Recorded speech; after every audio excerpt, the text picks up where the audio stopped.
Reservoir near Jasper, Texas, commonly called Big Sam, a star in the Lone Star State for bass anglers. This 114,500-acre impoundment is prime largemouth bass fishing territory. 309 anglers here for the $195,000 Bassmaster Texas Invitational are anxious to get their lures in the water.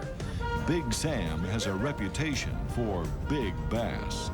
The Bass Angler Sportsman Society's Tournament Trail Record Book features numerous Sam Rayburn highlights. March 1991, Jim Nolan weighs in 86 pounds with 20 bass, a record for a Bassmaster BP Top 100.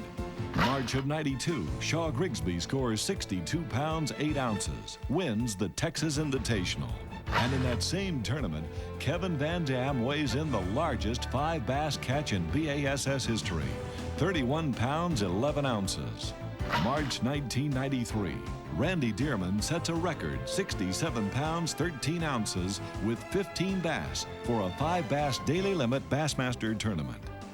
Those were big moments, big catches, all from Big Sam. And the beat goes on.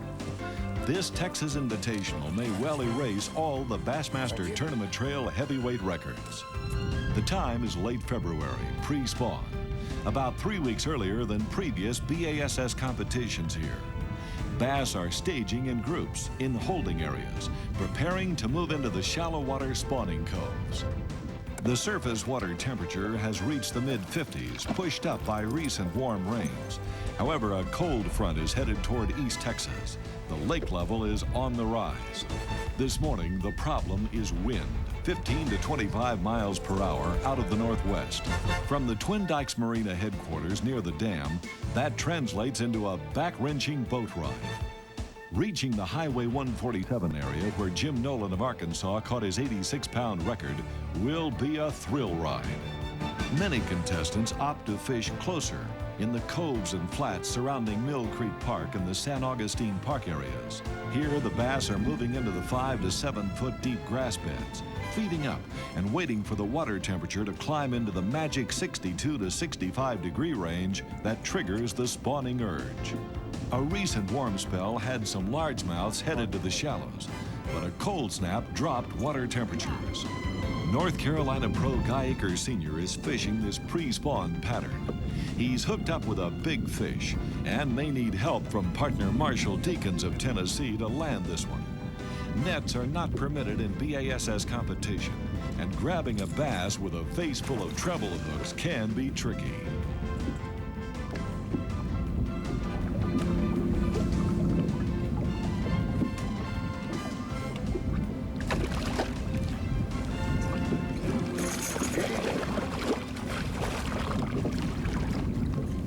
Right. Good leg.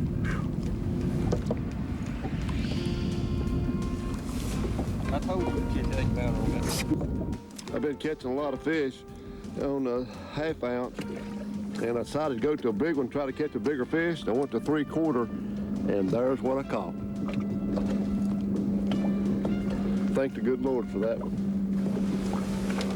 What I'm doing is looking for pockets like we're in right here. The grass is about 5 foot high, and I'm taking it and running it right over top of it, trying to slow it down enough to where it'll clip the top of the grass. Man alive, beautiful. There you go. Guy's using a lipless crankbait, the 3/4 ounce rattle trap over the submerged grass. His line size is a key to his technique. And I'm using the Magna Thin, which I say I can use 20-pound test line that's Magna Thin. It's about the same size as 16. And the reason I'm using big line helps hold this bait up off the top of the grass. A lot of people throwing like 12-pound test line, the bait's diving in the grass all the time. Well, you can take 20-pound, and the line's heavy, so you don't have to crank it as fast, and you wind it right over top of that grass. Click top of that grass. The lipless crankbait is a favorite for fishing the submerged grass beds. learning to control the speed of retrieve to keep the lure ticking the top of the grass, then jerking it free when it fouls in the weeds, often triggers a bass to strike. The neon orange lure color is important too, as Guy Aker explains. Well, another secret too, I think this bait, this is sort of an orange looking bait, and it's got a little bitty brown back on it. I think the crawfish this time of year that I've seen had a lot of orange on them and brown on their back. You know, people don't realize, but the moon phase, and this is a full moon, the fish change, during the fish will change, the crawfish will change colors. There'll be like a light green and a sort of a pearl looking on their belly. Then when the moon gets full, they'll start turning to orange and brown. Then they'll get black, blue, and black and red. And I think that's the reason a lot of fish here like red, because there's more crawfish in this lake red than any lake I've ever seen. Stay tuned. The Bassmasters will be right back with the day one weigh-in of the $195,000 Texas Invitational from Sam Rayburn Reservoir, the home of Bassmaster Tournament Trail record makers.